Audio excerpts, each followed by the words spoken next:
নমস্কার বন্ধুরা। আপনাদের মধ্যে এরকম অনেকে আছেন যারা ফাঁকি দিতে খুব ভালোবাসেন। অর্থাৎ ধরুন বাসে উঠলেন, কন্ডাক্টর ভুলবশত আপনার কাছে টাকা চাইতে ভুলে গেল, আপনি টুক করে নেমে পড়লেন। অথবা কোনো দোকানে দোকানদার টাকা চাইতে ভুলে গেল, আপনি টুক করে বেরিয়ে পড়লেন।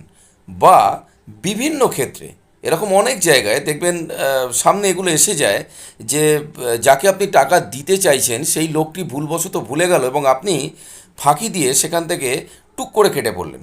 আপনি সেই দিনের জন্য মনে করলেন, বা আপনার মনে একটা এরকম জায়গা এলো যে আপনি বিশাল কিছু একটা করে ফেলেছেন, আপনি খুব আনন্দিত। কিন্তু এই পয়সা কি বাস্তবে আপনার কাছে থাকবে? থাকবে না।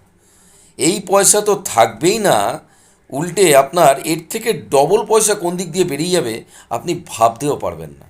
তাই সৎ পথে থাকুন। যার যার ন্যায্য পাওনা তাকে সঠিকভাবে মিটিয়ে দিন। জীবনে নিজের কাছে পরিষ্কার থাকুন।